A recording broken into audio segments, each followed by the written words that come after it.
குரல்லாம் கேட்டாங்க. நான் சொன்ன ரவிகார்த்திக் அண்ணன் பேச சொன்னாரு, போனா நல்லதுன்னு சொல்லிட்டேன். அதனால அவரோட வளர்க்கப்பட்டவன் நான்.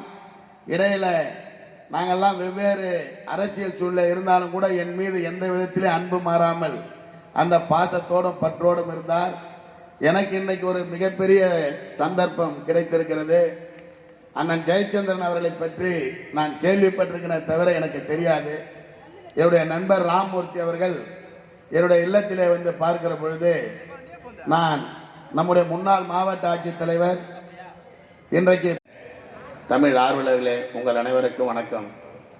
நான் ஒரு பார்வையாளராக இந்த நிகழ்ச்சியிலே பல முறை பங்கேற்றிருந்தாலும் கூட இன்றைக்கு ஒரு சட்டமன்ற உறுப்பினராக நான் பங்கேற்பதற்கு வாய்ப்பை நல்கிய மாண்புமிகு தமிழக முதல்வர் என்னுடைய இதய தெய்வம் தளபதி மு.க. ஸ்டாலின் அவர்களுக்கும், வருங்கால தமிழகத்தை வழிநடத்த இருக்கிற எங்களுடைய இளந்தலைவர் உதயநிதி ஸ்டாலின் அவர்களுக்கும், என் வெற்றிக்காக பாடுபட்ட விழுப்புரம் மாவட்டத்துடைய விடுதிவெள்ளி அருமை அண்ணன் வனத்துறை அமைச்சர் அவர்களுக்கும், என்னுடைய ஆறுயிர் நண்பர் விழுப்புரம் திமுக மாவட்ட செயலாளர் கௌதம்.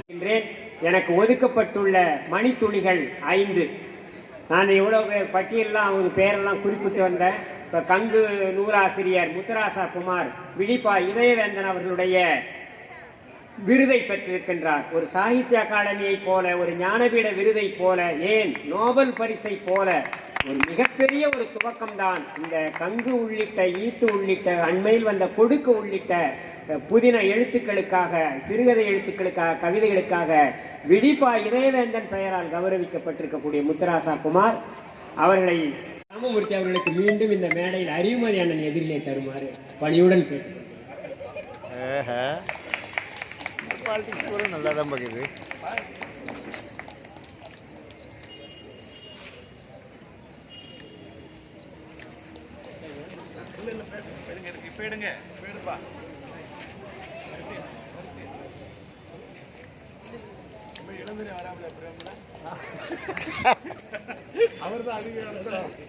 அனைவருக்கும் வணக்கம்.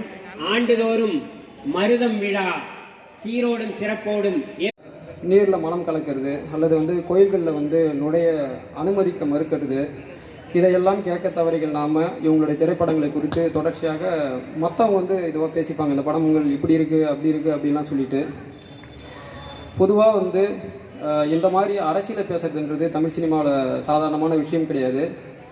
அவ்வளோ சென்சார் பிரச்சனை, அவ்வளோ பிறகு தான் இந்த மாதிரி படங்கள்லாம் வந்துட்டுருக்கு. இந்த மாதிரி படங்கள் வர்றது ரொம்ப ஆரோக்கியமான சூழல் நான் நினைக்கிறேன். தன்னுடைய மண்ணையும் மொழியையும் தன்னுடைய மனிதர்களையும் யார் ஒருவர் நேர்த்தியாக படம் பிடித்து காட்டுகிறார்கள்.